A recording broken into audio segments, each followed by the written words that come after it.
હા. તો હરે કૃષ્ણ. ખૂબ ખૂબ સ્વાગત છે તમારું બધાનું શ્રી શ્રી રાધા ગોવિંદના ટેમ્પલ ઇસ્કોન બેંગલુરુ કુલાઈ તરફથી. અને આજે આપણે મળી રહ્યા છીએ લેવલ 2 ની ચર્ચાઓમાં. અને આપણે ગઈકાલે ચોથો અધ્યાય છે એ કમ્પ્લીટ કરી દીધું અને આજે આપણે 5મા અધ્યાય ની શરૂઆત કરવા જઈ રહ્યા છીએ. તો આજનો આપણો ક્લાસ છે આપણે મંગલાચરણ થી શરૂ કરીએ. ભગવાન શ્રી રાધા ગોવિંદજીને પ્રેમપૂર્વક પ્રાર્થના કરીએ અને આજનું આપણું સેશન સ્ટાર્ટ કરીએ. મારી સ્ક્રીન વિઝિબલ છે? હરે કૃષ્ણ. હા હરે માતાજી. કૃષ્ણ. હા માતાજી દેખાય છે. હરે બોલ. હરે કૃષ્ણ. તો ચાલુ કરીએ. ઓમ અજ્ઞાન તિમિરાંધસ્ય જ્ઞાનાજન શલાકયા ચક્ષુરુન્મિલિતમ યેન તસ્મૈ શ્રી ગુરુવે નમઃ. શ્રી ચૈતન્ય મનોભીષ્ટમ સ્થાપિતમ યેન ભૂતલે સ્વયં રૂપઃ કદા મह्यं દદાતિ સ્વપદાન્તિકમ.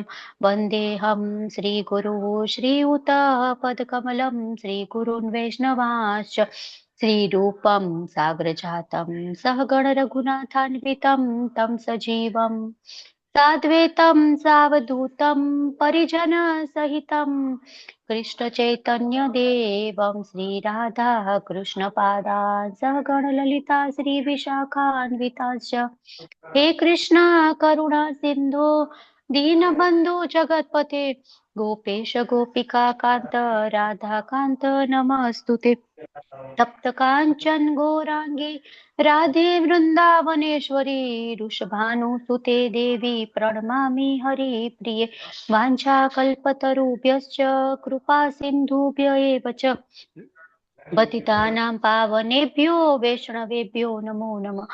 नमो विष्णुपादाय कृष्णपृष्ठाय भूतले श्रीमते भक्तिवेदान्त स्वामिनिति नामिने नमस्ते सरस्वती देवी गौरवाणी प्रचारिणे निर्विशेषा शून्यवादी पाश्चात्य देशतारिणे जय श्री कृष्ण चैतन्य प्रभु नित्यानंद श्री अद्वैत गदाधर श्री वासादि गौर भक्त वृंद.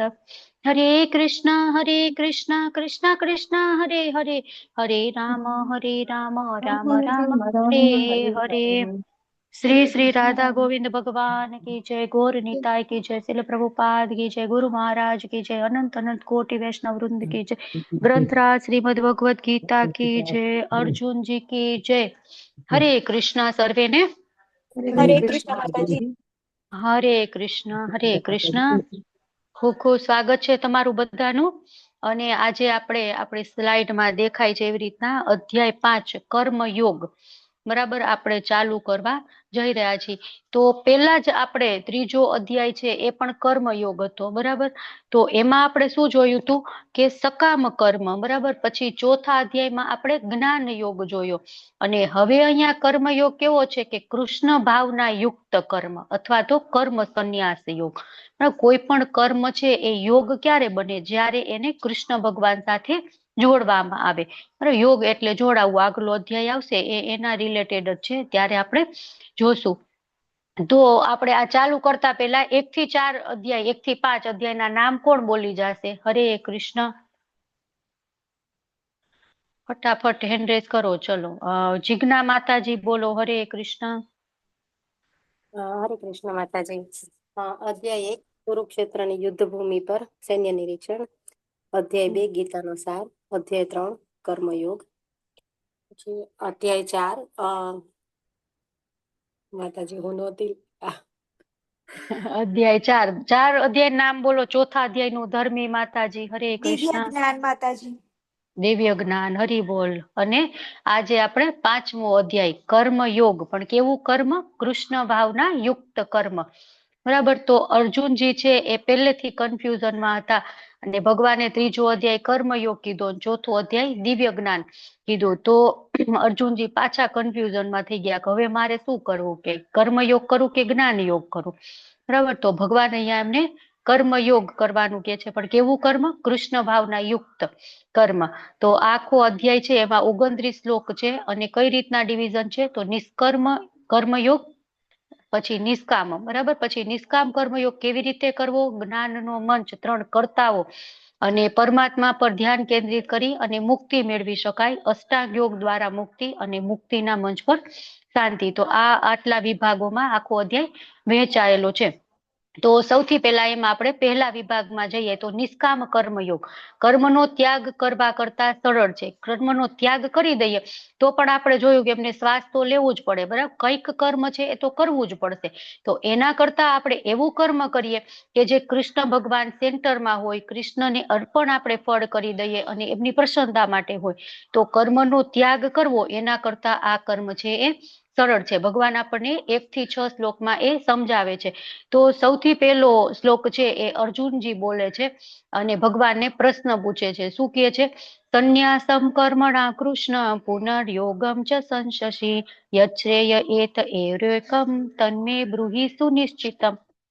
તો અર્જુનજી કહે છે કે પેલા તમે મને કર્મનો ત્યાગ કરવા કીધું, પછી તમે ભક્તિપૂર્વક કર્મ કરવા કીધું. તો હવે મને નિશ્ચિત રૂપે કયો કે આમાં મારું શ્રેય, મારું કલ્યાણ શેમાં રહેલું છે?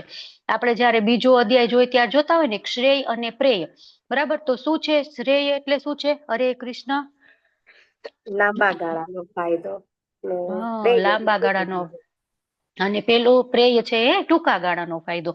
તો શ્રેય એટલે લાંબા ગાળાનો ફાયદો. તો આપણે માળા કરતા હોય ને જપ, ત્યારે પણ આપણે વિચારવાનું કે આપણું શ્રેય શેમાં રહેલું છે, આ કરવામાં કે નહીં કરવામાં. પેલા 16 માળા ન થતી હોય ને પછી એમ વિચારીને એટલે ફટાફટ 16 માળા થવા માંડે. તો અર્જુનજી છે કન્ફ્યુઝ થાય છે. પેલા તમે મને એવું કીધું કે કર્મ કરો. હવે અર્જુનજીનો 3જા ચેપ્ટરમાં શંકા હતી, ડાઉટ હતો. તો ભગવાને એમને આખો 3જો અધ્યાય આપી દીધો, કર્મયોગ, બરાબર. પછી ભગવાને પાછું 4થા અધ્યાયમાં દિવ્ય જ્ઞાન પણ સમજાવ્યું. બરાબર. તો ભગવાનનું આ સાંભળી અને અર્જુનજી ફરી પાછા કન્ફ્યુઝ છે કે હવે મારે એક તમે સુનિશ્ચિત કહો કે મારે શું કરવાનું. તમે એમ કહો કે આમે કર ને આમે કર, તો આવું તમે નહીં કહેતા. મને કન્ફ્યુઝ હું વધારે જાઉં છું. ભગવાન તમે મને કહો કે આ બંનેમાંથી કલ્યાણકારી મારા માટે શું છે? કારણ કે અર્જુનજી છે એ કન્ફ્યુઝનમાં હતા કે બધું કામ બધું છોડી અને ઘર, પત્ની, બાળકો બધું છોડી અને હું બુક લઈને બેસી જાઉં. કર્મ જ્ઞાન યોગ તો એવી રીતના થાય ને, તો કર્મ નહીં કરવાનું, જ્ઞાન મેળવવાનું. 4થા અધ્યાયમાં ભગવાન એવું કીધું. તો અને પાછા એમ કે તો તમે પાછો 3જા અધ્યાયમાં એવું કીધું કર્મ કરવાનું, તો હું જ્ઞાન કઈ રીતના મેળવીશ? આખો દિવસ ભાગ ભાગ ભાગ ભાગ કર્મ જ કર્યા રાખીશ તો કે આમાં તો મને કઈ ખબર પડતી નથી. હું કન્ફ્યુઝ થાઉં છું કે મારે બુક લઈને બેસી જવાનું છે કે ભાગદોડ કરીને કામ કરવાનું છે. તો ભગવાન તમે આ મારો ડાઉટ દૂર કરો. તો અર્જુનજીને શું કરવા આ મૂંઝવણ થઈ હતી? તો 3.17માં ભગવાને શું કીધું હતું કે જે માણસ છે એ આત્મામાં જ આનંદ પામે છે અને આત્મ સાક્ષાત્કાર યુક્ત એનું જીવન હોય તો એને બીજું કઈ કર્તવ્ય કરવાનું રહેતું નથી. એટલે કઈ પણ કર્મ નહીં કરી તો ચાલશે, બરાબર. પછી 3.18માં શું કીધું? આત્મ સાક્ષાત્કાર પામેલા મનુષ્યને નિયત કર્મ કરવાની જરૂર નથી અને એને કોઈ પણ કર્મનું બંધન પણ થતું નથી. તો અર્જુનજી કે અહીંયા તો તમે એમ કીધું કર્મ નહીં કરવાનું, વળી પાછા એમ કે છે હવે દિવ્ય જ્ઞાન છે એ લેવું પડશે. 4.33માં શું કહે છે કે દ્રવ્યમય યજ્ઞથી જ્ઞાન યજ્ઞ શ્રેષ્ઠ છે અને યજ્ઞ રૂપે કરેલા સર્વ કર્મો દિવ્ય જ્ઞાનમાં જ પરિણમે છે. એટલે જ્ઞાન મેળવી લે તો પૂરું, પછી તારે કઈ કરવાની જરૂર નથી. અને પાછો 4.42માં શું કે છે? તું બધો જ જે સંદેહ છે એને જ્ઞાન રૂપી શસ્ત્ર વડે કાપી નાખ અને ઉઠ અને યુદ્ધ કર. તો ભગવાનને કે એક બાજુ તમે કહો છો દિવ્ય જ્ઞાન લેવાનું, એક બાજુ તમે કહો છો ઉઠ અને યુદ્ધ કર. તો હું કન્ફ્યુઝ થાઉં છું ભગવાન, મારે કરવું શું જોઈએ? બરાબર. તો અહીંયા છે એ ભગવાન એમને જે રીતે જ્ઞાન આપે છે અર્જુનજીને, એની વાત છે કે બુદ્ધિ યોગ દ્વારા કર્મ કરો. પેલા એવું કીધું ભગવાને 2જા અધ્યાયમાં. તો અર્જુનજી મૂંઝવણમાં મુકાઈ ગયા. પછી જ્ઞાન યોગ અથવા બુદ્ધિ યોગ, કે મારે શું કરવું? પછી 3જા અધ્યાયમાં શું કીધું?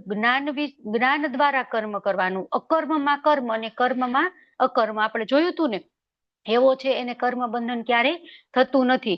તો અર્જુન ઠીક છે, હાલો હવે કર્મ કરવાનું. તો ગુણાતીત જ્ઞાન અને પછી ભગવાન કે ઉઠો અને લડો. પછી દિવ્ય જ્ઞાન આપે છે. એટલે કે હવે મારે કરવું શું?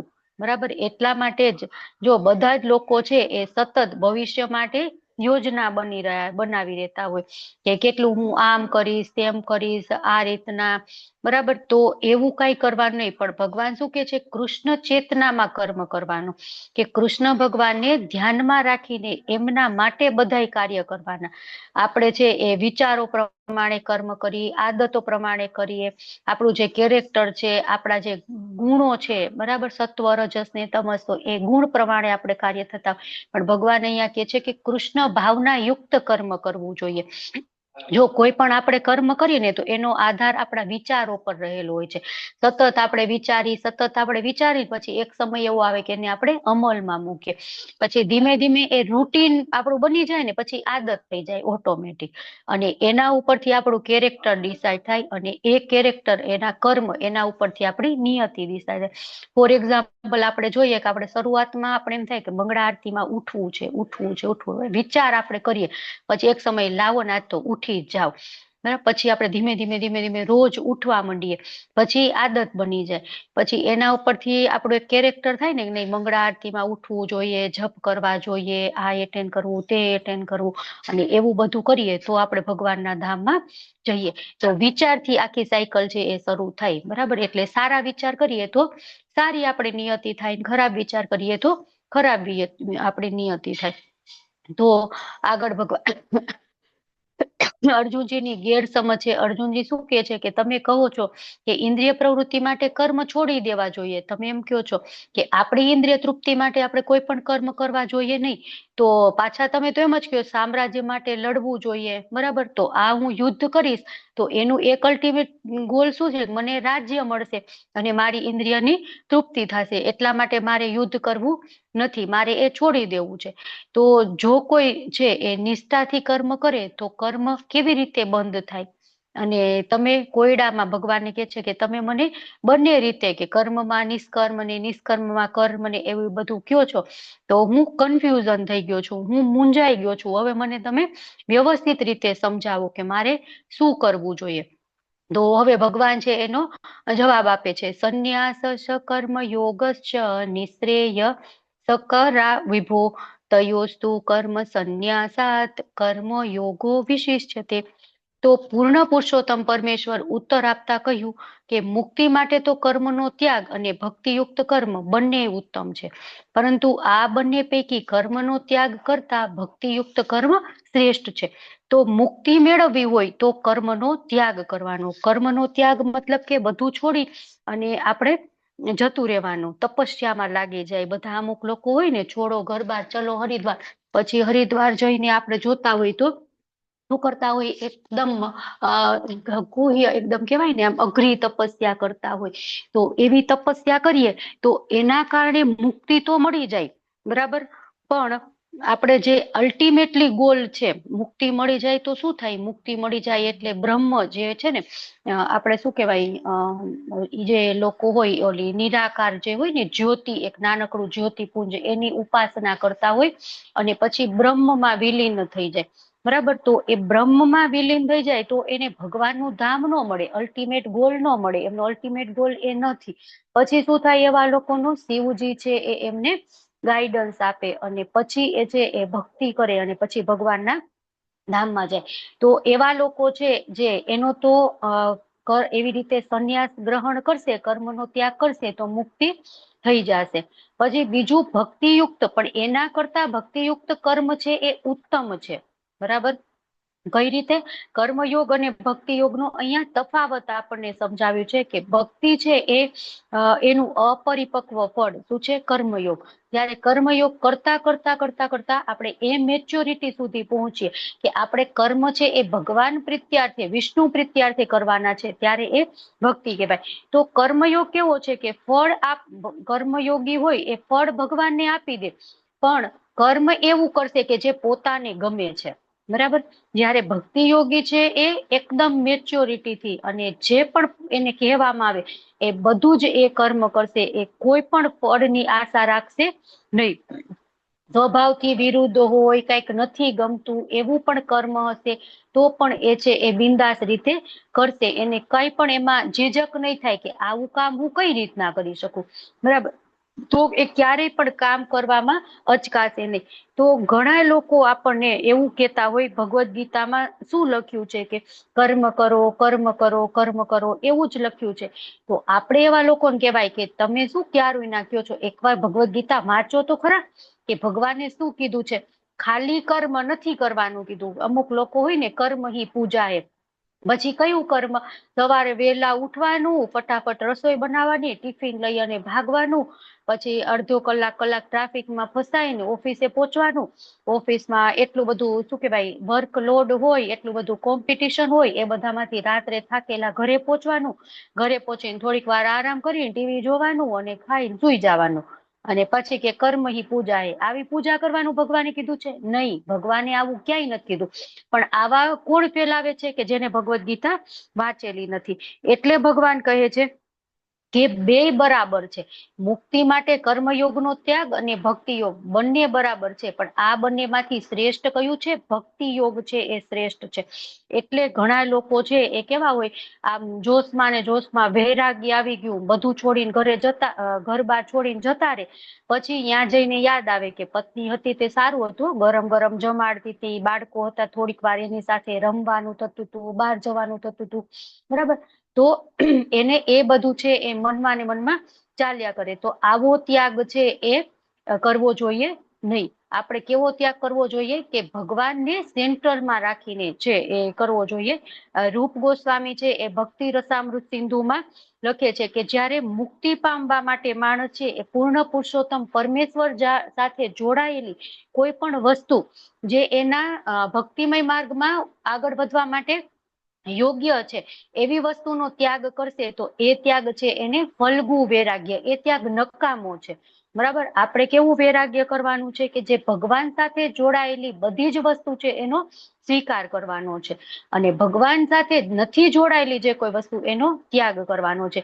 તો ભગવાન સાથે નથી જોડાયેલી વસ્તુ અથવા તો ભક્તિમય માર્ગમાં જે આપણને ઉન્નતિ માટે યોગ્ય નથી એ વસ્તુનો ત્યાગ કરી તો એ જ છે એ યોગ્ય ત્યાગ છે.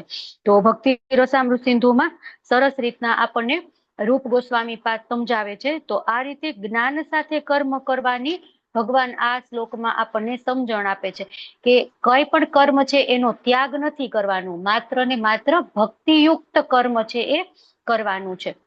તો માયાવાદી સંન્યાસી અને ભક્તિના કામ જે વૈષ્ણવ સંન્યાસી છે એ બધા વચ્ચેનો તફાવત આપણને ભગવાન અહીંયા સમજાવે છે.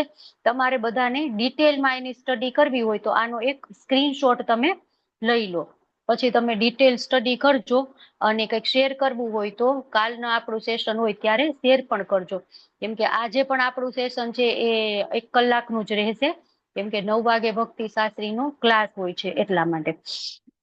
તો આગળ ભગવાન શું કે છે? જ્ઞેય નિત્ય સંન્યાસી યો ન દ્વેષ્ટિ ન કાંક્ષતિ નિર્દ્વંદ્વો હિ મહાબાહો સુખમ બદ્ધાત પ્રમુચ્યતે.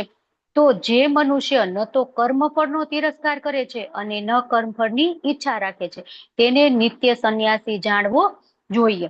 તો ભગવાન અહીંયા સમજાવે છે કે જે માણસ છે એ સ્વભાવ વિરુદ્ધ, એટલે માણસનો સ્વભાવ કેવો હોય છે કે અમુક વસ્તુ એને ગમે છે ને અમુક વસ્તુ નથી ગમતી. આપણે દર વખતે જોઈએ ને કે આપણે એ દ્વંદ્વમાં ફસાયેલા છે. સુખ દુઃખ, લાભ હાનિ, ભાવે છે નથી ભાવતું, ગમે છે નથી ગમતું, કરવું છે નથી કરવું. તો જે માણસ આ સ્વભાવ છે આપણો દ્વંદ્વમાં ફસાવાનો, એ બધામાંથી પરે થઈ જાય છે. મતલબ કોઈ આસક્તિ એને નથી, કર્મફળ પ્રત્યે કોઈ પણ પ્રકારની આસક્તિ નથી. તો એવો માણસ છે એને નિત્ય સંન્યાસી જાણવો જોઈએ. અને આગળ ભગવાન શું કે છે કે હે મહાબાહુ અર્જુન, આવો મનુષ્ય સર્વે દ્વંદ્વોથી રહિત થઈ અને ભૌતિક બંધનોને સહજમાં પાર કરી સંપૂર્ણપણે મુક્ત થઈ જાય છે. હવે આસક્તિ નથી, બરાબર, અને દ્વંદ્વથી એ પરે થઈ ગયો છે. પણ આપણે દ્વંદ્વથી પરે થવું હોય તો તકલીફ પડે ને. સુખ દુઃખ, લાભ હાનિ, જય પરાજય, કઈ પણ વસ્તુ એને નડતી નથી. તો આવો માણસ છે એ ભૌતિક બંધનોને પાર કરી શકે છે. તો પ્રભુપાદજી આપણને સમજાવે છે કે સંપૂર્ણ કૃષ્ણ ભાવના હોય માણસ, તો એને નિત્ય સંન્યાસી કહેવાય. કેમ કે તે પોતાના કર્મ ફળનો તિરસ્કાર કરી લીધો હોય છે. એને કોઈ પણ કર્મ બંધન છે એ લાગતું નથી. અને કેમ નથી લાગતું? કેમ કે એ આ બધા દ્વંદ્વો છે એમાંથી દૂર થઈ ગયો છે. અને જે પણ એ કરે છે એ કૃષ્ણ માટે કરે છે. અને આપણે બધા છીએ, આપણે જાણીએ છીએ કે આપણે કૃષ્ણના અંશ છીએ. કૃષ્ણ છે એ પૂર્ણ છે અને અંશ છે એ ક્યારેય પૂર્ણની સમકક્ષ થઈ શકે નહીં. એટલે જે કોઈ પણ છે બધા જ કર્મો આપણે કૃષ્ણ પ્રીત્યાર્થે કરવા જોઈએ. આપણે અંશ છીએ અને ભગવાન અંશી છે, તો હંમેશા આપણું ધ્યેય એ હોવું જોઈએ કે આપણે આપણા સ્વામી, આપણા અંશી છે એની પ્રસન્નતા માટે કર્મ કરવા જોઈએ. એટલા માટે જ આપણે બુક ડિસ્ટ્રીબ્યુશન કરતા હોય છે. સંન્યાસીઓ છે, બ્રહ્મચારીઓ છે, તો એ લોકો બુક ડિસ્ટ્રીબ્યુટ વેચાય તો પણ ઠીક છે, નો વેચાય તો કઈ વાંધો નહીં. એમને એ બધા દ્વંદ્વમાં કાંઈ ફેર પડતો નથી. બરાબર. ક્યારેક કેવું હોય કે એમને એવી જગ્યાએ જવું પડે કે જ્યાં બિલકુલ શું કહેવાય કમ્ફર્ટેબલ એક પણ પરિસ્થિતિ નથી, છતાં પણ એમાં એડજસ્ટ કરતા હોય છે. એ લોકોને કોઈ પણ પ્રકારની તકલીફ એમાં પણ થતી નથી. હવે ક્યારેક એવું હોય કે જમવા મળે, ક્યારેક ન મળે, બરાબર, તો એવા માણસ છે એને સંન્યાસી જાણવા જોઈએ. અને ધીમે ધીમે છે એ પછી શું કહેવાય એ બધામાં આપણે પણ પ્રયત્ન કરીએ તો એ બધા દ્વંદ્વોમાંથી આપણે પણ બહાર નીકળી શકીએ. પછી આગળ શું કહે છે? સાંખ્ય યોગો પૃથક બાલા પ્રવદંતી ન પિંડિતા એકમપ્યાસ્થિતઃ સમ્યગ ઉભયો વિંદતે ફલમ. તો અજ્ઞાની મનુષ્ય જ ભક્તિમય સેવાને ભૌતિક જગતના પૃથ્થકરણાત્મક અભ્યાસથી ભિન્ન કહે છે. તો અહીં સંખ્ય યોગ અને ભક્તિ યોગ એ બંને વચ્ચેની ચર્ચા થઈ રહી છે. તો સાંખ્ય યોગ એટલે શું? સાંખ્ય યોગ એટલે આપણે જોઈએ તો એનાલિટિકલ સ્ટડી આપણે કહીને એને સાંખ્ય યોગ કહેવાય. તો આત્મા અને પરમાત્મા એ બંને વચ્ચેનું પૃથ્થકરણાત્મક અભ્યાસ જે છે એને સાંખ્ય યોગ કહેવાય. તો સાંખ્ય યોગનો ઉદ્દેશ્ય શું છે કે ભક્તિ યોગ છે એ સુધી પહોંચવું, આત્મા શું છે એ આપણે જાણવું. બરાબર. આપણે રૂટીન સમજવું હોય તો સાંખ્ય યોગ આપણે કઈ રીતના સમજી શકીએ કે આપણે એક વૃક્ષ છે એ સુકાઈ રહ્યું છે, તો આપણને એમ થાય કે આ પાંદડું એનું સુકાય છે, બરાબર, તો એ પાંદડામાં પાણી રેડીએ તો એ પાંદડું તો ફરીથી ગ્રીન નથી થવાનું. પછી એ પાંદડું શેની સાથે જોડાયેલું હોય? ડાળખી સાથે. તો એ ડાળ સાથે આપણે જોઈએ એને પાણી રેડીએ તો પણ એ વૃક્ષ એ જે છે એ ગ્રીન નહીં થાય, બરાબર, ફરીથી એ અંકુરિત નહીં થાય. પછી એમાં પ્રકાંડ છે, તો એ પ્રકાંડમાં પાણી રેડીએ તો પણ એ નહીં થાય, હર્યું ભર્યું નહીં થાય. પછી ધીમે ધીમે કરતા આપણે એમાંથી મૂળ તરફ જઈએ અને આપણે જાણી લઈએ કે આ વૃક્ષને જો આપણે જતન કરવું હોય, જો આપણે એનું પાલન વ્યવસ્થિત રીતે કરવું હોય તો આપણે આ મૂળમાં પાણી રેડવું પડશે. બરાબર. તો એ મૂળ છે એ એનું મેઇન વસ્તુ છે કે એમાં આપણે પાણી રેડશું તો એક એક પાંદડાને પાણી પહોંચી જશે.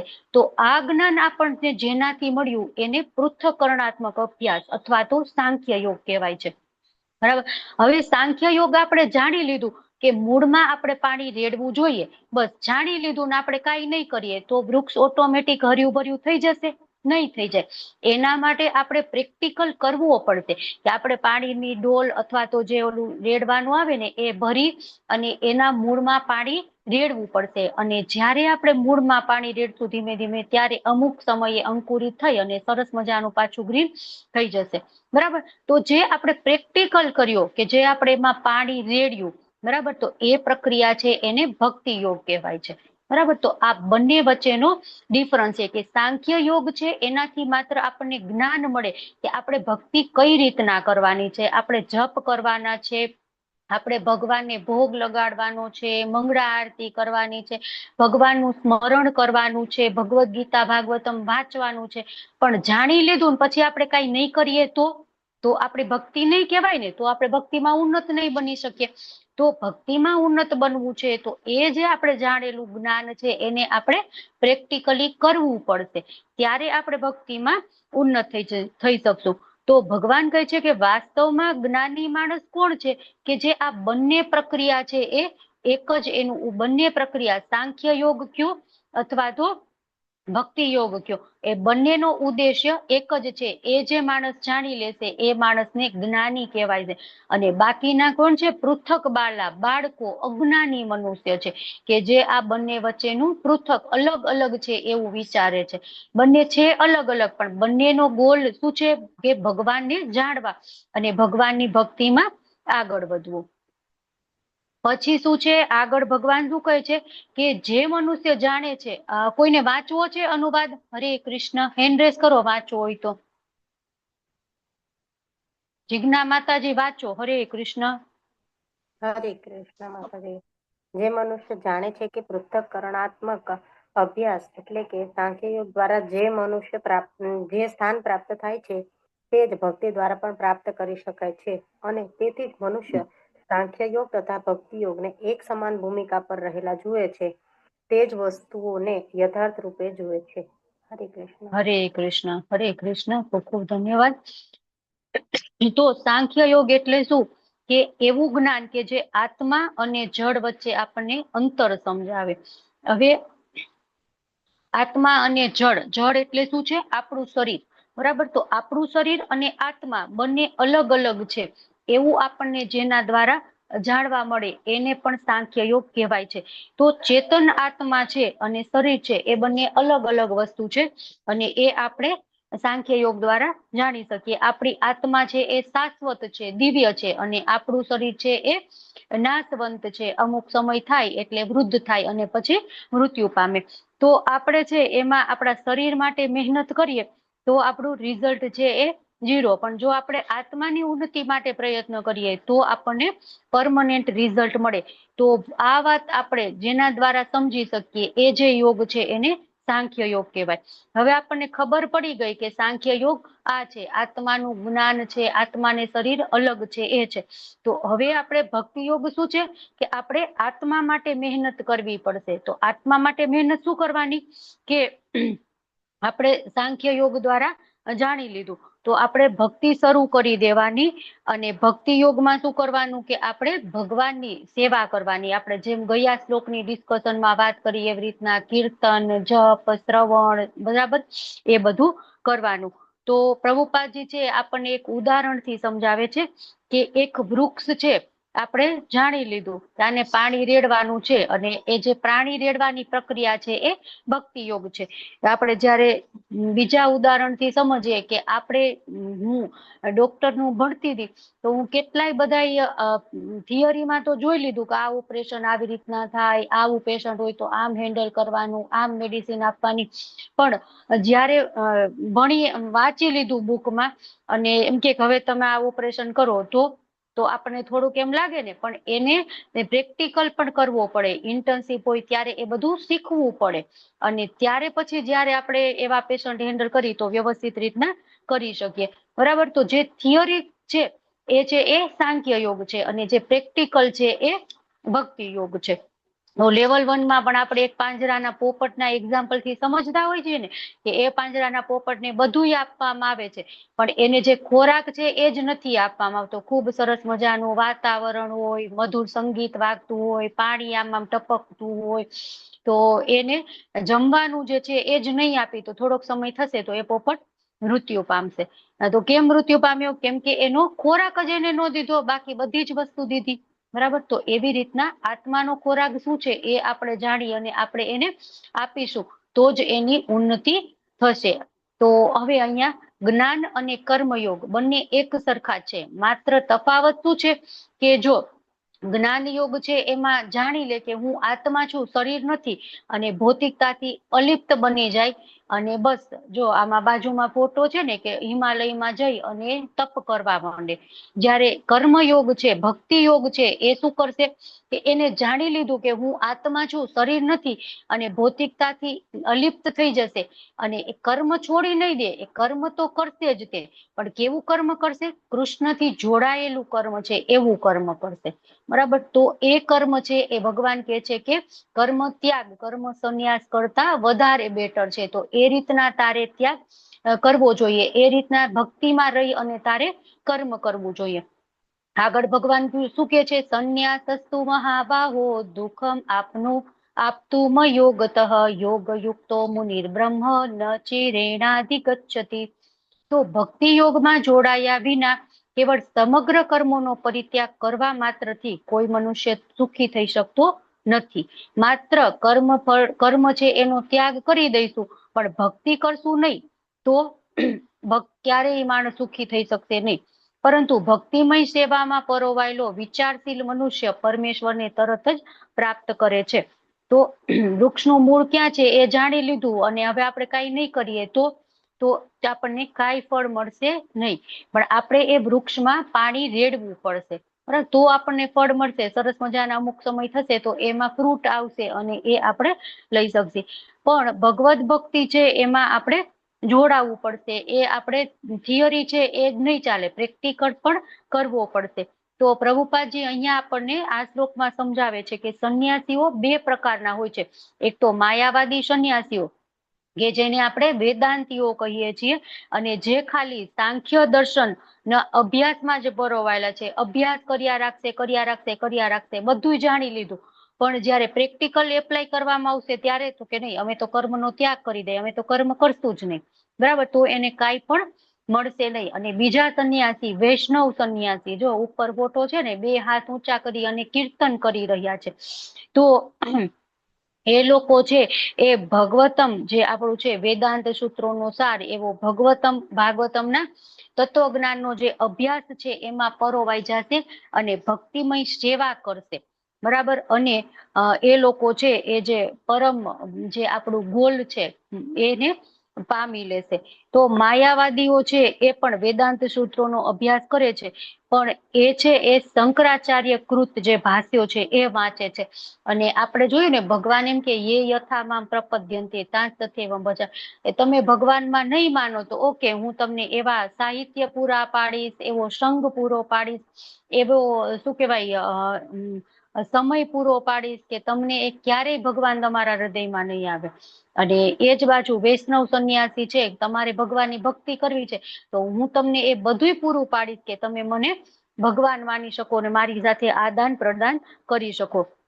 તો ભગવાન અહીં છે સંન્યાસીઓમાં જે વૈષ્ણવ સંન્યાસી છે, જે ભગવત ભક્તિમાં પરોવાયેલા છે, તેમને સર્વશ્રેષ્ઠ કહે છે કે એ લોકો છે એ સર્વશ્રેષ્ઠ છે અને એ જ મનુષ્ય પરમેશ્વરને પ્રાપ્ત કરે છે, તરત પ્રાપ્ત કરે છે. જો ભગવાન એમ કે ભક્તિમય સેવામાં પરોવાયેલા વિચારશીલ મનુષ્ય પરમેશ્વરને તરત જ પ્રાપ્ત કરે.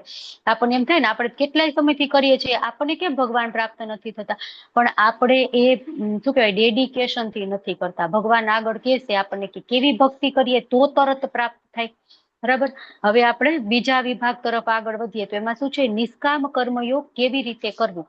કર્મયોગી છે એની ઓળખાણ આપણને ભગવાન કરાવે છે. હું ભૌતિક શરીર નથી, હું આત્મા છું અને સર્વોચ્ચ ભગવાનનો સૂક્ષ્મ અંશ છું અને હું તેની સેવા આપવા માંગુ છું અને અનાસક્ત ભાવે કર્મ કરીશ, બરાબર. પછી કર્મયોગીની ઓળખાણ શું છે? તો એ ભગવાનનો સેવક છે, ભગવાને ફાળવેલા કર્મો કરે છે અને 100% નિષ્ઠા અને સમર્પણથી કામ કરે છે અને જે કંઈ ફળ મળે છે એ બધું ભગવાનને અર્પણ કરે છે. તો આગળ ભગવાન શું કે છે કે જે મનુષ્ય, કોઈને વાંચવો છે અનુવાદ? હરે કૃષ્ણ. ગીતા માતાજી વાંચો. હરે કૃષ્ણ. હરે કૃષ્ણ માતાજી. માતાજી સ્ક્રીન થોડી ઉપર કરો ને. એટલી જ છે, સ્ક્રીન જ એટલી છે, લિફ્ટ થતો નથી એમ છે. તમને દેખાય એટલું વાંચો. હરે કૃષ્ણ. હરે કૃષ્ણ માતાજી. જે મનુષ્ય ભક્તિ ભાવે કર્મ કરે છે, જે વિશુદ્ધ આત્મા છે અને જે પોતાના મન તથા ઇન્દ્રિયોને વશમાં રાખી શકે છે, તે સૌને પ્રિય હોય છે અને બધા જીવો તેને પ્રિય હોય છે. એવો મનુષ્ય હંમેશા કાર્યરત રહેતો હોવા છતાં કદાપી લિપ્ત થતો નથી. હરે બોલ, એટલું જ છે માતાજી. અને એમાં કટ થયેલી છે હરે સ્લાઇડ કૃષ્ણ રહી ને એ. હરે કૃષ્ણ. તો આપણે બધા ઈચ્છીએ કે આપણે બધાને પ્રિય થઈએ, બરાબર ને, સૌને પ્રિય હોય. તો બધાને પ્રિય થવું હોય તો ભગવાન અહીંયા આપણને એક ચાવી આપે છે કે જો તમે આવું કરશો તો તમે બધાને પ્રિય થઈ શકશો. તો કેવું કરવાનું? ઇન્દ્રિયોને વશ કરવાની. તો આ એક ક્વોલિફિકેશન છે જે આપણને ભગવાન અહીંયા કહે છે. તો જે માણસનો ઇન્દ્રિયો છે એ પોતાના વશમાં હોય તો તે માણસ છે એ બધા જ સંબંધો છે એ નિભાવી શકે છે. ઇન્દ્રિય વશમાં નથી તો ક્યારેક કઈક થાય તો ગુસ્સામાં આવી અને કઈક આડું અવળું બોલી દે અને એના કારણે સંબંધ છે એ પૂરા થઈ જાય. આપણે કેટલી વખત જોયું હોય ને, ગુસ્સામાં આવીને કઈક આડું અવળું પછી તો કેટલોય બધો પસ્તાવો થાય, પણ એનું પછી કાંઈ આવે નહીં. એટલા માટે ઇન્દ્રિયો વશમાં નથી તો એ ક્યારેક ગમે એવા ખરાબ કર્મો એનાથી થઈ જશે. પણ જેના ઇન્દ્રિયો વશમાં છે, જેની આત્મા છે એ વિશુદ્ધ છે અને ભક્તિભાવે કર્મ કરે છે, તો એ માણસ છે એ બધાને પ્રિય હોય છે અને એ બધા માણસો છે એને પ્રિય હોય છે. બરાબર. તો આપણે ઊંધું વિચારીએ કે ઇન્દ્રિય વશમાં કોની હોય? તો જે વિશુદ્ધ આત્મા છે એની, જેની ચેતના શુદ્ધ છે, તો એની ઇન્દ્રિયો છે એ વશમાં હોય છે અને એ છે એ ભક્તિપૂર્વક કર્મ કરે છે, જપ કરે, ભોગ લગાવે. તો આપણું પણ આચરણ આપણે શુદ્ધ કરવું હોય તો આપણે શું કરવાનું? આ બધું કર્મ કરીએ તો આપણી ઇન્દ્રિયો છે એ પણ વશમાં થઈ જાય, આપણું આચરણ પણ શુદ્ધ થઈ જાય અને તો આપણે બધાને પ્રિય થઈ જાય. એના માટે આપણે કોઈ પણ પ્રકારની કેટલી બુકો આવતી હોય ને કે બધા લોકો સાથે કઈ રીતે સારો વ્યવહાર કરવો અને શું કહેવાય જિંદગી જીવવાની જડીબુટી ને આવું કઈ વાંચવાની જરૂર નથી. માત્ર ને માત્ર ભગવાને કીધું છે એ આપણે કરીએ તો પણ આપણે બધાને પ્રિય થઈ જઈએ. તો પ્રભુપાદજી છે એ આપણને સમજાવે છે કે જે મનુષ્ય કૃષ્ણ ભાવના મૃતના રસ્તે પ્રગતિ કરે છે તે બધાને પ્રિય હોય છે અને તેને બધા પ્રિય હોય છે કારણ તેની કૃષ્ણ ભાવના યુક્ત છે. બરાબર. એની ભાવના છે એ કૃષ્ણ યુક્ત છે. એટલા માટે આવો માણસ છે એ બધાને પ્રિય હોય છે. આપણે થોડુંક કઈક કૃષ્ણ ભગવાન માટે કરીએ ને તો પણ ભગવાન છે આપણને કેટલોય બધો રિવોર્ડ આપી દે. બરાબર. આપણે થોડીક ભગવાનની સેવા કરીએ, ભક્તિ કરીએ તો તરત કેટલાય લોકો હોય ને એ એવા આવી જાય કે નહીં તમારે શું જરૂર છે, કે તમારે કાંઈ પણ હોય તો આમ કરો, તેમ કરો. બરાબર. મને યાદ છે અમે SIDC ની મીટિંગમાં ગયા હતા ને તો અમારે ખાલી બપોર એક ટાઈમ જ જમવાનું હોય તો રાત્રે ન જમીએ. તો કેટલા બધા માતાજી પ્રભુજી રાત્રે એ લોકો જમતા હોય ને તો ફ્રૂટ તમને લાવી આપું, આ તમને લાવી દઉં, પેલું તમે ખાઈ લો ને, તમે આમ કરો ને તેમ કરો ને. એટલી બધી આમ આપણી ચિંતા કરતા હોય, કેટલું આમ કરતા હોય ને તો ક્યારેક આપણે એમ થાય આપણે એટલા લાયક પણ છીએ કે નથી એમ. તો એવી રીતના ભગવાનની થોડીક અમથી સેવા કરીએ ને તો ભગવાન તરત આપણે એમ થાય સાક્ષાત ભગવાન જ એવી રીતના આવી અને પૂછે છે. કેટલા બધા એવા નાના મોટા અનુભવ થતા હોય કે આપણે એ લોકોને કોઈ દિવસ જોયા પણ ન હોય, મળ્યા પણ ન હોય, છતાં પણ એ લોકો આપણે એટલી ચિંતા કરતા હોય તો આપણે એમ થાય કે આ શું છે એમ. અને આપણે પણ એના એટલા થઈ જાય એમ કે આપણે કેટલાય સમયથી આપણે એને ઓળખીએ છીએ, આપણે એના ફ્રેન્ડ છીએ એવો આપણો વ્યવહાર થઈ જાય. તો સૌને પ્રિય બની જાય અને બધા જીવો છે એ આપણને પ્રિય બની જાય.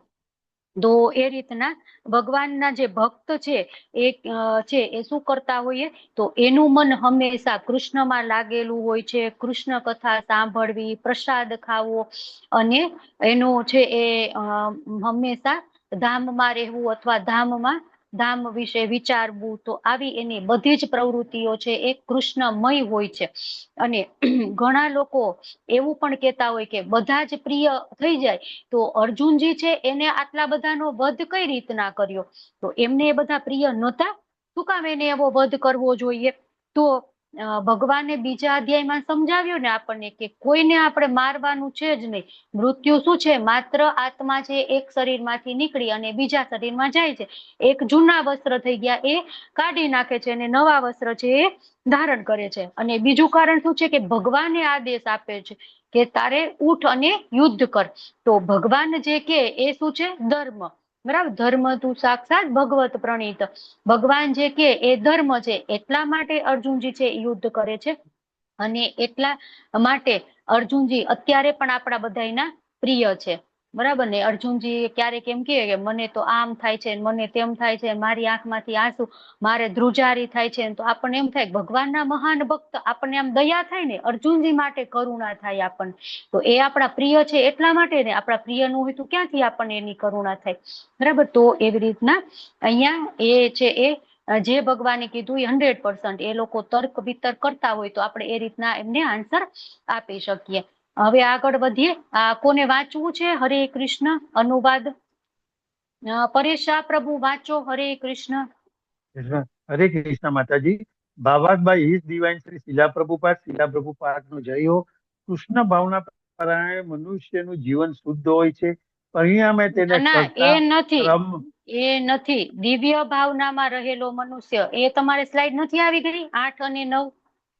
હું વાંચું માતાજી? ભાવાર્થ એક જ જ વાંચું. મિનિટ. હા, વાંચો માતાજી તો. આ નથી. દિવ્ય ભાવનામાં રહેલો મનુષ્ય.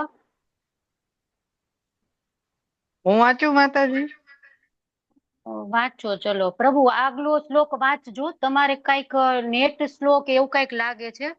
હરે હા હા કૃષ્ણ. માતાજી, હરે હરે કૃષ્ણ. કૃષ્ણ હરે માતાજી, કૃષ્ણ માતાજી, અનુવાદ એ હરે ભાવાર્થ વાંચે હા છે કૃષ્ણ. પ્રભુ. હા, એક હું જ ભાવાર્થ મિનિટ. વાંચું છું. પરેશા હા, પ્રભુ અનુવાદ વાંચો. વાંચું છું. અનુવાદ અનુવાદ. વાંચવાનો. હા, અનુવાદ. અનુવાદ. હમ. દિવ્ય ભાવનામાં રહેલો મનુષ્ય જોતો, સાંભળતો, સ્પર્શ કરતો, સૂંઘતો, ખાતો, ચાલતો, સૂતો તથા શ્વાસ લેતો હોવા છતાં પોતાના અંતરમાં હંમેશા જાણતો હોય છે કે હકીકતમાં તે પોતે કશું જ કરતો નથી. બોલતા, ત્યાગ કરતા, ગ્રહણ કરતા કે આંખો ખોલતા તથા મીચતા પણ તે સદા જાણતો હોય છે કે માત્ર ભૌતિક ઇન્દ્રિયોને જ પોતપોતાના વિષયોમાં પરોવાયેલી રહે છે અને પોતે આ સર્વથી અલિપ્ત છે. હરે કૃષ્ણ માતાજી. હરે કૃષ્ણ, હરે કૃષ્ણ. ધન્યવાદ. તો અહીંયા ભગવાન સમજાવે છે કે આપણે સમજી લઈએ કે હું આત્મા છું, અને આત્મા છે એ મન, બુદ્ધિ અને ઇન્દ્રિયોથી અલગ છે. કાન છે શું કામ કરે? સાંભળવાનું. નાક છે એ સૂંઘવાનું. જીભ છે એ ટેસ્ટ કરવાનું. તો એ બધું બરાબર છે. પોતપોતાની ઇન્દ્રિયોનું પોતપોતાના કર્મ છે. પણ આત્મા છે આ બધી ઇન્દ્રિયો કરતા અલગ છે. અને જ્યારે આપણે ખૂબ જ ચિંતામાં હોય તો આપણે શું વિચારવાનું? આ શ્લોક આપણને શું કહે છે કે આજે મારું મન ચિંતામાં છે, હું ચિંતામાં નથી, હું તો આત્મા છું. હું આ બધી ઇન્દ્રિયો કરતા અલગ વસ્તુ છું. કેટલી વખત આપણે દુઃખી હોય તો આપણે શું વિચારવાનું? હું દુઃખી નથી, હું તો આત્મા છું. મારું આ મન છે એ દુઃખી છે, મારું આ શરીર છે એ દુઃખી છે. બરાબર. કેમ દુઃખી છો? તો કે મને અહીંયા માન મળવું જોઈએ ને, એ મને માન ન મળ્યું. કે મારે આ કરવું તું ને મને મારા મમ્મીએ પપ્પાએ આ કરવા ન દીધું, અથવા મારે ત્યાં જવું તું પણ આવી ઓલી થઈ ગઈ, હું ન જઈ શકી. બરાબર. તો એવી રીતના આપણે એવું વિચારવાનું કે હું તો સચ્ચિદાનંદ છું, હું કઈ રીતના દુઃખી થઈ શકું? હું તો ભગવાનનો દાસ છું, હું ભગવાનની દાસી છું. માત્ર મારું મન છે એ દુઃખી છે. બરાબર. તો ભગવાન અહીંયા આપણને શીખવાડે છે કે આપણે આવો ભાવ કેળવશું તો આપણે એ જે દ્વંદ્વ છે એમાંથી મુક્ત થઈ શકતું. તો આવી રીતે આપણી ઇન્દ્રિયો છે એને આપણે આત્માથી અલગ પાડી શકીશું, અને શરીરને આત્માથી અલગ પાડશું ત્યારે જ આપણે શાંતિ છે એ પ્રાપ્ત કરી શકીશું. તો પ્રભુપાદજી આપણને સમજાવે છે કે કૃષ્ણ ભાવના પરાયણ મનુષ્ય છે તો એ કૃષ્ણની પ્રસન્નતા માટે બધું જ કામ છે એ કરે છે.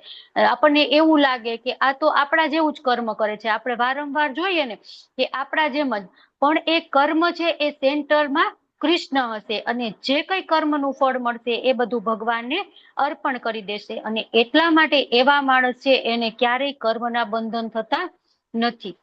આગળ આપણે જોઈએ, બ્રહ્મણા યધાય કર્માણી સંગ ત્યક્ત્વા કરોતિ લિપ્યંતેન સ પાપેન પદ્મપત્ર ઇવાંબસા.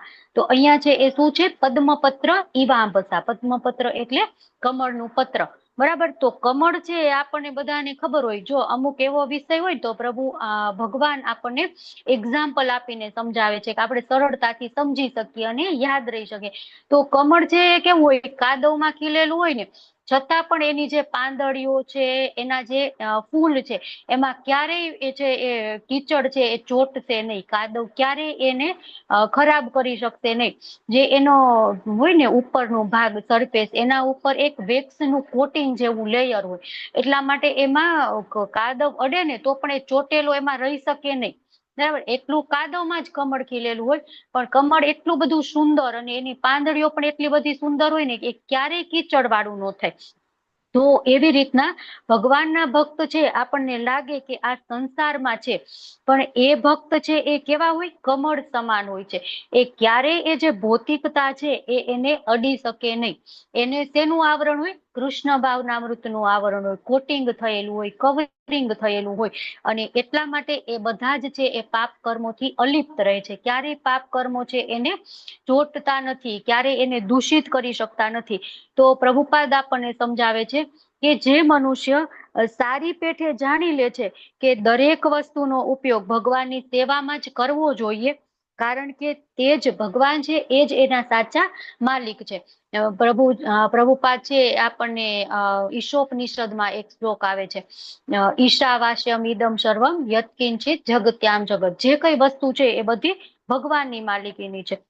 તો એવું છે એ માણસ જાણી લે તો એ માણસ સ્વાભાવિક રીતે જ શુભ અશુભ જે બધા દ્વંદ્વો છે એ બધામાંથી મુક્ત થઈ જાય અને દરેક કર્મોના ફળ છે એ ભગવાનને અર્પણ કરી દે છે. તો એવો માણસ છે એને ક્યારેય કોઈ પણ પાપ કર્મો છે એ લીપતા નથી, બરાબર. ક્યારેય એ પાપ કર્મોથી અલિપ્ત રહે છે, દૂર રહે છે. તો આ રીતે આપણે પણ કર્મ કરવું જોઈએ. પછી આગળ ભગવાન શું કહે છે કે યોગીજનો અનાસક્ત થઈ શરીર, મન, બુદ્ધિ અને ઇન્દ્રિયો દ્વારા પણ કેવળ આત્મશુદ્ધિના હેતુ માટે કર્મ કરે છે. તો શરીર દ્વારા કઈ રીતના કર્મ થાય? ભોગ ભગવાન માટે બનાવવું, સેવા કરવી, મંદિરે જવું, વોલેન્ટિયર સેવા, મંદિરનું માર્જન કરવું, બરાબર. તો એ બધી રીતે શરીરથી કર્મ થાય. પછી મનથી કઈ રીતના કર્મ થાય? જપ કરવું, નામ લેવું, કીર્તન કરવું, ભગવાનનું સતત સ્મરણ કરવું.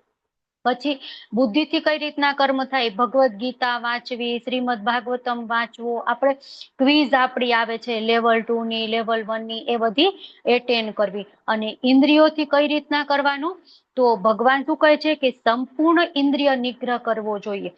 પણ સંપૂર્ણ ઇન્દ્રિય નિગ્રહ એટલું સહેલું નથી અને સારું પણ નથી. તો ભગવાન કહે છે કે બધી ઇન્દ્રિયો છે એને ભક્તિપૂર્વક જે કર્મ છે એમાં લગાડવી જોઈએ, અને આવું કરીએ તો મુક્તિ જલ્દી મળે છે. આગળ ભગવાન આપણને કહે છે કે ઇન્દ્રિય શું કરે છે કે મન, બુદ્ધિ અને ઇન્દ્રિયો ભગવાનમાં જ આપણે લગાડી દેવી જોઈએ. મનને ભગવાનમાં લગાડીએ તો ભગવાનના વિગ્રહની સેવા કરવી, આપણે આંખોથી વિગ્રહને જોઈએ, હાથેથી આપણે આરતી કરીએ, ભગવાન માટે ભોગ બનાવીએ, પગથી ચાલી અને મંદિરે જઈએ, જીભથી આપણે પ્રસાદ વહેંચીએ, કીર્તન કરીએ, કથા કરીએ.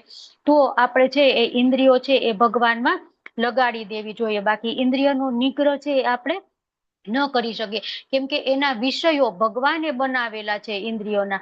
તો આપણે એનાથી એને અલિપ્ત ન કરી શકીએ. ઘણા લોકો હોય એ મૌન વ્રત કરતા હોય, તો પ્રભુપાદજી છે એ ના પાડે છે કે આપણે મૌન નથી, આપણી જે વાણી ભગવાને આપેલી છે તો એ વાણીનો ઉપયોગ આપણે શેમાં કરવાનો છે? ભગવાનની કથાનો પ્રચાર કરવા માટે, કીર્તન કરવા માટે, એ બધામાં આપણે ઇન્દ્રિયો છે એનો ઉપયોગ કરવો જોઈએ. તો કોઈ માણસ છે એ ભક્તિભાવમાં બધી જ ઇન્દ્રિયો લગાવશે તો ભૌતિક સંસર્ગના જે દોષો છે એ બધા દોષોમાંથી એ શુદ્ધ થઈ જશે, બરાબર. તો રૂપ ગોસ્વામી છે એ ભક્તિ રસામૃત સિંધુમાં આપણને સરસ કહે છે કે શરીર, મન, બુદ્ધિ અને જે આપણી વાણી છે એ કૃષ્ણ ભાવનામૃત છે એમાં આપણે લગાવીએ તો ભૌતિક જે બધા જ કર્મો કરતા હોવા છતાં પણ એ ભૌતિક કર્મમાંથી મુક્ત થઈ જશું. આપણે કરશું ભૌતિક કર્મ, પણ એ કર્મ છે એ ભગવાન પ્રીત્યાર્થે હશે, અને તો આપણને કર્મ બંધન થશે નહીં. કારણ કે ક્યારેક કેવું હોય કે જે માણસ આ રીતના કર્મ કરતા હોય ને ભગવાનને સેન્ટરમાં રાખીને, તો એને ક્યારેય મિથ્યા અહંકાર હોતો નથી, કારણ કે એ જાણતો હોય છે કે આ શરીર મારું નથી અને મન, બુદ્ધિ, ઇન્દ્રિયો દ્વારા હું જે પણ કર્મ કરું છું એ પણ ભગવાન માટે કરું છું, મારા માટે કંઈ પણ નથી કરતો. તો એનું ફળ કેવું મળશે, બરાબર, એનું રિએક્શન કેવું મળશે એ એને ક્યારેય મેટર નથી કરતો.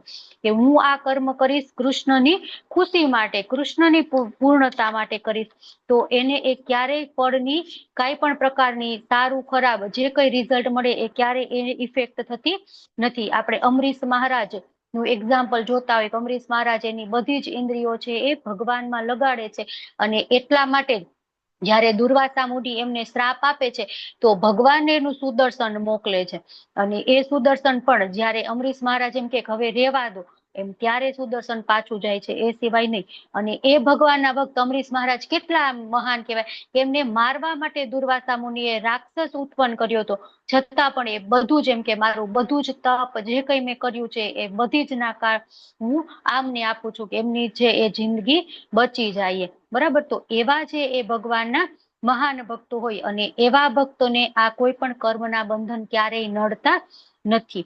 હવે આગળ શું છે, કોણ વાંચશે? હવે હેન્ડ રેઝ કરો, ચલો વાંચવું હોય તો અનુવાદ. હરે કૃષ્ણ. ધાર્મી માતાજી વાંચો. હરે કૃષ્ણ. હરે કૃષ્ણ માતાજી.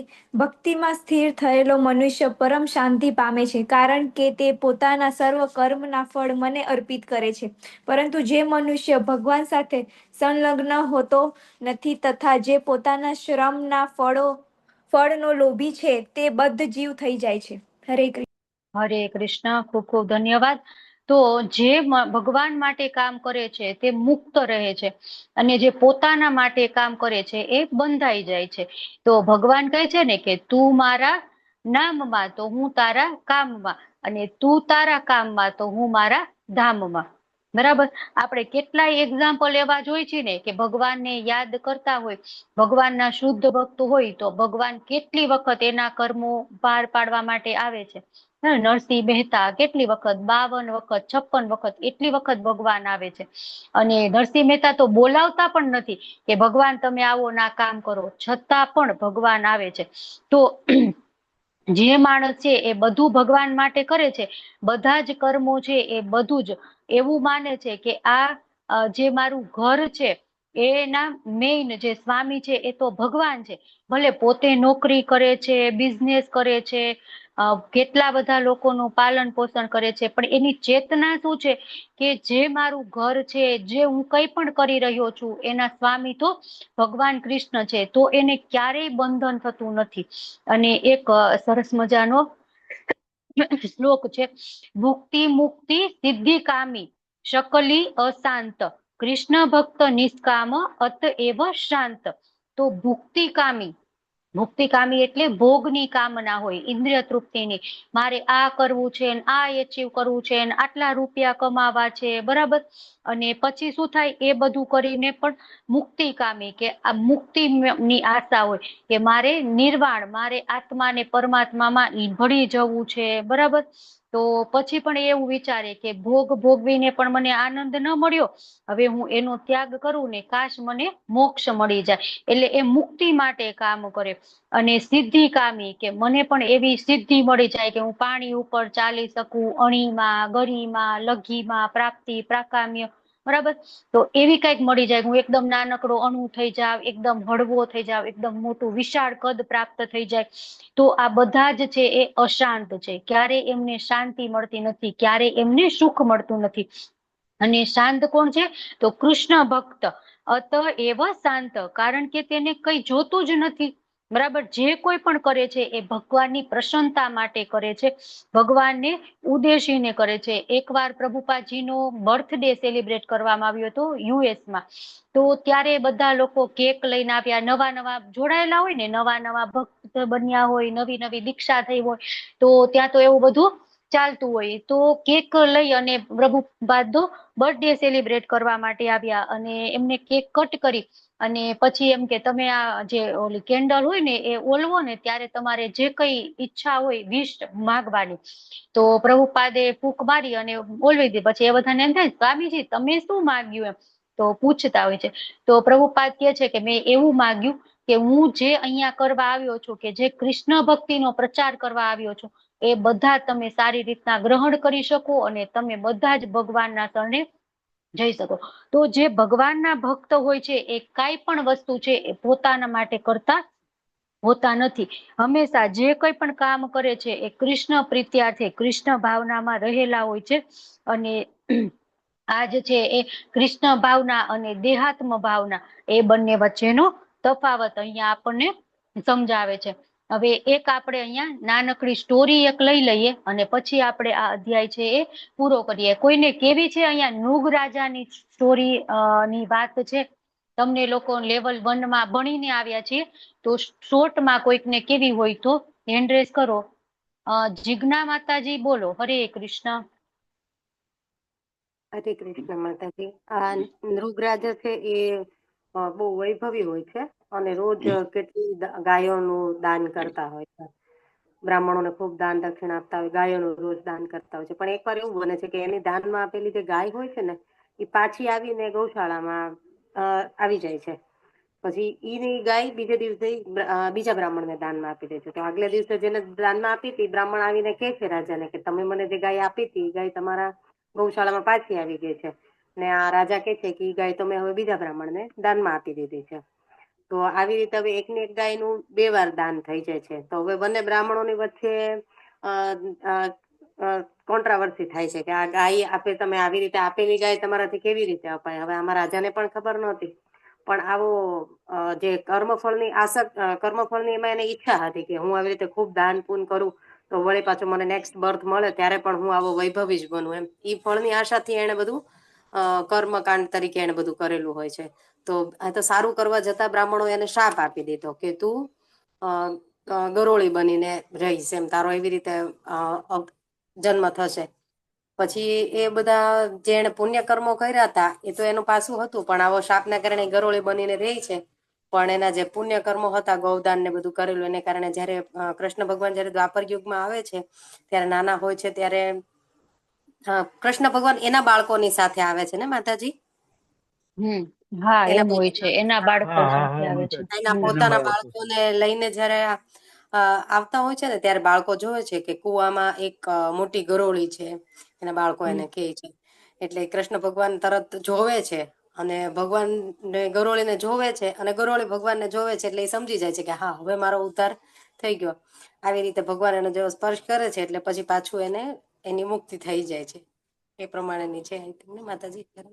હરે બોલ. ખૂબ સરસ. હરે કૃષ્ણ. તો એ છે એમાં એવું હોય છે, એ બ્રાહ્મણ એવો શ્રાપ નથી આપતો, પણ બ્રાહ્મણ તો ત્યાંથી જતા રહે છે લડીને ઝઘડીને. પણ નૃગરાજાને ખબર પડી જાય છે કે આ મારાથી મોટું બધું પાપ થઈ ગયું. આવું મારે કોકને દીધેલું દાન છે એ પાછું લઈ શકાય નહીં. બરાબર. પછી એ જયારે મૃત્યુ પામે છે રાજા, અને ત્યારે યમરાજજી છે એ કહે છે કે આમાં બધું તમે સારું કર્યું છે, પણ એક તમારાથી પાપ થઈ ગયું છે અને એનું તમારે ભોગવવાનું છે. તો પેલા તમારે શું ભોગવવું છે? ખરાબ વસ્તુ છે એ ભોગવી લેવી છે કે સારી વસ્તુ છે એ ભોગવવી છે? તો કે ખરાબ મને પેલા કહી દો ને, વાંધો નહીં. એટલે કે ખરાબ વસ્તુ એક આ છે અને એના કારણે તમારા ગરોળી થઈને તમારે રહેવું પડશે. પછી એ છે મોટી બધી ગરોળી થઈ અને રહે છે. તો એવી રીતના આખી સ્ટોરી હોય છે. બાકી બધું બરાબર હતું. ભગવાન છે એના બાળકો સાથે જાય, પછી હાથ નાખીને એમને કુવામાંથી બહાર કાઢે, તરત નૃગરાજા બની જાય. અને પછી ભગવાન પાછા એમ કે તમે કઈ રીતના આવું શરીર તમને મળ્યું, કે શું હતું? પછી નૃગરાજા છે બધી વાત કરે છે. એટલે ફળની આશા સાથે કોઈ પણ કામ કરી તો એનું કેવું પરિણામ આવે એ આપણે અહીંયા શીખવાનું છે. નૃગરાજા એ ખૂબ જ સારું કામ કર્યું, પણ એની પાછળ એક એમનું હતું કે આ વખતે તો મને આટલું મોટું સામ્રાજ્ય મળ્યું, હું આટલો મોટો રાજા બન્યો, પણ ફરીથી પણ મને આવું જ મળે એટલા માટે હું એટલું દાન કરું કે મને ઐશ્વર્ય મારું છે એ ખતમ ન થાય ક્યારે પણ. પણ ત્યારે શું થાય કે કામ ના હોય ને ફળની, એટલા માટે આવી રીતે ફસાઈ જાય. અને જો એ કાંઈ પણ કામના વગર એમને કર્યું હોત તો એવું થાત નહીં. અને એમને જે ભગવાન કૃષ્ણ દ્વારા ઉદ્ધાર થયો એ શું કામ એમ થાય છે કે એક વખત બધા બ્રાહ્મણો આવે છે અને એમને કહે છે કે અમે ભગવાન શ્રી રાધા કૃષ્ણનું મંદિર બનાવી રહ્યા છીએ, અમે ભાગવતમ ની પરત્વ માટે તમારે દાન આપવાનું છે. તો એવી રીતના એ નૃગરાજા દાન આપે છે. એ પાછળ એમનું કોઈ પણ કામના હોતી નથી. તો એના કારણે પછી કે છે કે ભગવાન આવશે અને તમારો ઉદ્ધાર કરશે. તો ફળની કામના રાખીને કરેલું કર્મ, ગમે એટલું મોટું દાન હતું તો પણ એને કેવી એમને ગતિ થઈ, કે કેવું એમને ફળ મળ્યું. અને ફળની કામના વગર જે કામ કર્યું હતું એમાં એને કેવી સરસ શું કહેવાય ફળ મળ્યું. બરાબર. તો એ આપણે અહીંયા શીખવાનું છે કે આપણે પણ કર્મ કઈ રીતના કરવું, કે આપણે પણ દાન કઈ રીતના આપવું. બરાબર. ખૂબ ઇમ્પોર્ટન્ટ છે કે કઈ રીતે આપણે કર્મ કરવું જોઈએ. તો આટલું આપણે રાખીએ. અને જે લોકોને જવાનું હોય ભક્તિ શાસ્ત્રીના ક્લાસમાં એ લોકો જઈ શકે છે. વાંછા કલ્પતરુભ્યશ્ચ કૃપા સિંધુભ્ય એવ ચ પતિતાનાં પાવનેભ્યો વૈષ્ણવેભ્યો નમો નમઃ. હરે કૃષ્ણ કૃષ્ણ કૃષ્ણ હરે હરે, હરે રામ રામ રામ.